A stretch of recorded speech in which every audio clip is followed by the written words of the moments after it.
ជ័យយោធាកម្ពុជាពិតជាអស្ចារ្យណាស់យកមិញនេះនៅថ្មណាយើងជោគជ័យធំណាស់ហើយថែមទាំងបានអាវុធហ្វ្រីទាំងវែងនិងខ្លីជិត300ដើមជំរាបសួរបងប្អូនប្រិយមិត្តទេសនិកជនជនរួមជាតិជាទីគោរពរាប់អានស្វាគមន៍មកការអាប់ដេតព័ត៌មានថ្មីសម្រាប់ព្រឹកថ្ងៃទី21ខែធ្នូឆ្នាំ2025មកទល់ព្រឹកម៉ោង6:47នាទីនេះសៀមក៏បាននឹងកំពុងតែបន្តប្រើប្រាស់នៅអាវុធធុនធ្ងន់បាញ់ផ្លោងចូលមកកាន់តំបន់ថ្មដូននិងប្រាសាទតាមន់ទៀតហើយបន្តិចទៀតខ្ញុំបាទនឹងធ្វើការអាប់ដេតជាបន្តបន្ទាប់ឲ្យបងប្អូនឥឡូវខ្ញុំបាទសូមនិយាយអំពីព្រឹត្តិការណ៍យប់វិញសិនគួររំលឹកផងដែរថាកាលពីថ្ងៃទី20ខែធ្នូឆ្នាំ2025នៅវេលាម៉ោង12ថ្ងៃត្រង់បងប្អូនអាចឃើញនៅក្នុងវីដេអូកាលពីម្សិលមិញចែកចាយនៅតាមបណ្ដាញសង្គមយ៉ាងប្រងព្រាតតែម្ដងហើយខ្ញុំបាទមិនបញ្ជាក់បងប្អូនអ្វីឆ្ងាយទេបងប្អូនអាចមើលនៅក្នុងវីដេអូបងប្អូននឹងដឹងហើយថាតើអ្នកណាជាចោរដែលចូលមកផ្ទះរបស់គេទន្ទ្រានឈ្លានពានរបស់ទឹកដីរបស់គេយ៉ាងពិតប្រាកដនោះខណៈនោះបងប្អូនហើយវាមិនបានសប្បាយប៉ុន្មានម៉ោងផងម៉ោងប្រហែលជា5ល្ងាចយោធាកម្ពុជាចាប់ផ្ដើមបើកយុទ្ធសាស្ត្រដើម្បីចាប់ចោរខណៈពេលដែលប្រលប់ថ្ងៃទី20ខែធ្នូឆ្នាំ2025 BM21 របស់កម្ពុជាបានសម្ដែងរឹតស្រោចដូចទឹកភ្លៀងចោរភ័យស្លន់ស្លោរត់ចែកជើងរកតែប្រាយុបើតាមអ្នកសារព័ត៌មានជួមុខបានបញ្ជាក់ផងដែរថាបន្ទាប់ពីមានទាហានចោរពួកវាបាត់បង់អាយុជីវិតខ្លះហើយខ្លះទៀតក៏ត្រូវបានរត់ចេញពីតំបន់គោលដៅដែលយើងបានកំណត់ខាងលើនេះខណៈនោះពួកវាក៏បានបោះបង់អាវុធចោលជិត300ដើមទៀតផងបងប្អូនសាកស្រមៃទៅមើលអាវុធជាង300ដើមថាតើពួកវាចោលទាំងអស់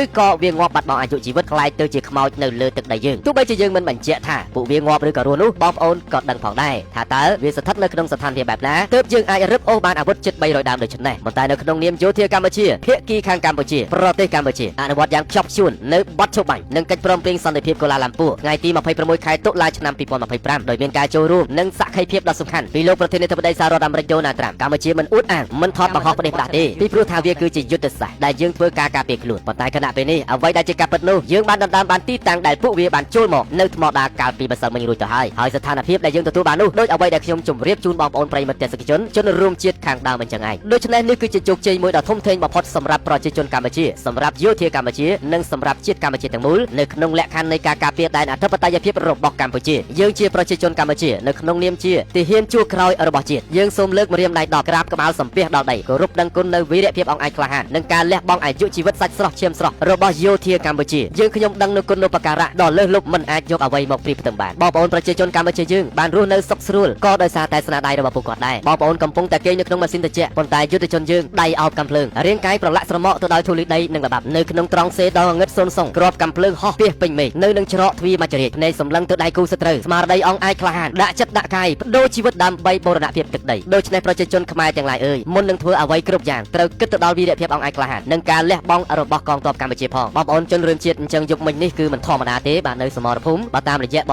ងដែលគាត់ជាអ្នកដែលយកព័ត៌មាននៅជួរមុខគាត់បានបង្ហើបថា BM21 យើងពិតជាអស្ចារ្យមែនទែនហើយសំខាន់យោធាកម្ពុជាយើងបងប្អូនច្បាស់មែនទែនបើកយុទ្ធសាស្ត្រដ៏សំខាន់បំផុតដើម្បីវាយបំបាក់ចោលឲ្យបាក់ស្បាតតែម្ដងអញ្ចឹងយប់មិញនេះពួកវារត់បាត់ជើងសព្រាតតែម្ដងអត់មាននរណានៅទេវាចូលមកដើម្បីថតរូបហើយអួតពិភពលោកតែប៉ុណ្ណោះបងប្អូនទង្វើព្រៃផ្សៃដ៏ថោកទាបរបស់វានេះវាហាក់បីដូចជាលេងសើចជាមួយកម្ពុជាពេកហើយកុំឃើញថាទាហានវាមកច្រើនអញ្ចឹងគឺចេញទៅវិញអត់រួចទេបងប្អូនអញ្ចឹងសម្រាប់សម្រួលមកយប់មិញនេះនៅថ្មដាយើងបានកាន់កាប់ទាំងស្រុងហើយទន្ទឹមទៅនឹងយើងបានរឹបអូសបានអាវុធជិត300ដើមទៀតផងសូមបងប្អូនជ្រាបជាព័ត៌មានហើយសម្រាប់ព័ត៌មានដែលកុហកបោកប្រាស់ផ្សេងៗនៅតាមបណ្ដាញសង្គមបងប្អូនកុំជឿហើយបងប្អូនកុំសៀឲ្យសោះនាំតែប៉ះពាល់ទៅលើសតិអារម្មណ៍របស់យោធាយើងនិងប្រជាជនយើងផងដែរជាចុងក្រោយខ្ញុំបាទសូមសំណូមពរឲ្យបងប្អូនប្រជាពលរដ្ឋជឿទៅលើសមត្ថភាពរបស់ថ្នាក់ដឹកនាំកម្ពុជារឿងយុទ្ធសាស្ត្រសង្គ្រាមនេះគេមិនចាំបាច់ប្រាប់យើងទាំងស្រុង 100% ទេវាមានរឿងស៊ីជម្រៅជាច្រើនទៀតដែលលោកបាននឹងកំពុងតែគិតគូរអំពីសុវត្ថិភាពរបស់ប្រទេសទាំងមូលទៅថ្ងៃអនាគតកម្ពុជាចង់បានសន្តិភាពកម្ពុជានឹងដំណើរការនៃកិច្ចការទូតឲ្យរឹងមាំជាទីបំផុតដើម្បីស្វែងរកសន្តិភាពយ៉ាងពិតប្រាកដមកឲ្យប្រជាជនកម្ពុជានិងការការពារដែនអធិបតេយ្យភាពរបស់កម្ពុជាយ៉ាងពិតប្រាកដជាពិសេសនៅថ្ងៃស្អែកគឺថ្ងៃទី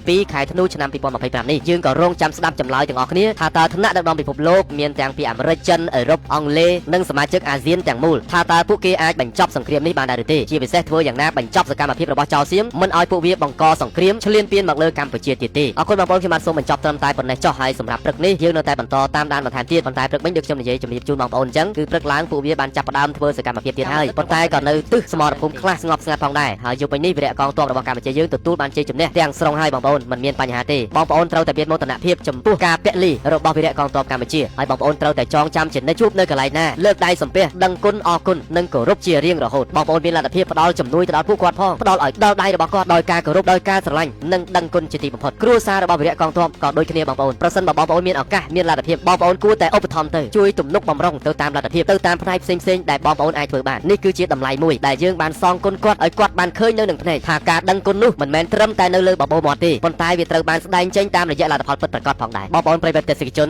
ពេលព្រឹកម៉ោងប្រហែលជា6:40នាទីព្រឹកនេះបើតាមរយៈព័ត៌មានពីបងប្អូនជួបមុខគាត់ថាប្រមាណជាកន្លះម៉ោងមុននេះគឺពួកវាបានបន្តបាញ់ប្លង់ស្រោចចូលមកកាន់ភ្នំបាក់ដែលមានចម្ងាយប្រមាណជា7គីឡូម៉ែត្រពីប្រាសាទខ្នាហើយវាប្លង់នោះចាប់តាំងពីម៉ោង5ជាងមកម្លេះអញ្ចឹងក៏មិនទាន់ដឹងថាបែបណាដែរយើងនឹងរងចាំបន្តទៀតនៅព្រឹត្តិការណ៍ព័ត៌មានដែលខ្ញុំធ្វើការអាប់ដេតជូនបន្តិចទៀតនេះប៉ុន្តែឃើញម៉ោង6:43នាទីព្រឹកនេះពួកវាក៏ចាប់ផ្ដើមប្លង់កាំភ្លើងធំចូលមកកាន់ទិសសមរភូមិព្រះវិហារផងដែរសូមបងប្អូនជ្រាបជាព័ត៌មានហើយនៅមានសមរភូមិផ្សេងៗទៀតពួកវាបាននឹងកំពុងតែធ្វើសកម្មភាពជាក់ស្ដែងយប់វិញនេះវាបានបង្ហោះដ្រូនស៊ើបការផ្សេងៗដើម្បីយកការនៅក្នុងការកំណត់គោលអរនេធ្វើសកម្មភាពជាបន្តទៀតដូច្នេះពួកវាគ្មានផែនការដើម្បីបញ្ឈប់សង្គ្រាមនេះទេមានតែរងចាំមើលថ្ងៃទី22ថ្ងៃស្អែកនេះហើយបងប្អូនយើងនឹងរងចាំស្ដាប់លទ្ធផលល្អទាំងអស់គ្នាលើកនេះសៀមមិនអាចប្រកែកបានទេអរគុណបងប្អូនប្រិយមិត្តទេសនិកជនខ្ញុំបាទសូមបញ្ចប់ត្រឹមតែប៉ុណ្ណេះចុះហើយក៏សូមខន្តីអភ័យទោសរាល់កំហុសខុសឆ្គងដែលកើតឡើងដោយអចេតនា Like comment និង share ប្រសិនបើបងប្អូនយល់ថាវីដេអូនេះមានប្រយោជន៍ Subscribe Channel នេះទុកម្នាក់មួយនៅពេលដែលខ្ញុំបង្ហោះវីដេអូបងប្អូននឹងបានឃើញមុនគេតែម្ដងសូមអរគុណ